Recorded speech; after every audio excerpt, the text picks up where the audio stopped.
Hi, this is Christian with the Featherweight shop. Today I want to show you our newest Wera screwdriver that we're using here in the shop. It's perfect for the motor pulley screw on both the Bakelite and metal motor pulleys.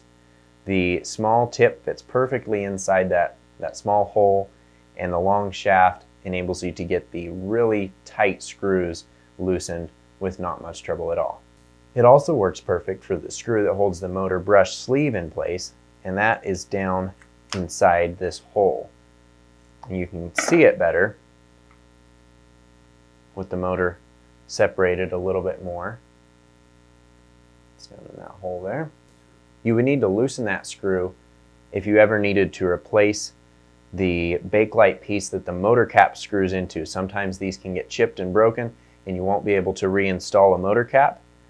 In that scenario, you would need to replace that sleeve there by loosening that screw on the inside of the motor. Those of you who have used the Wera screwdrivers before know how much easier they make servicing your Featherweight. If you have any questions, give us a call here at the shop.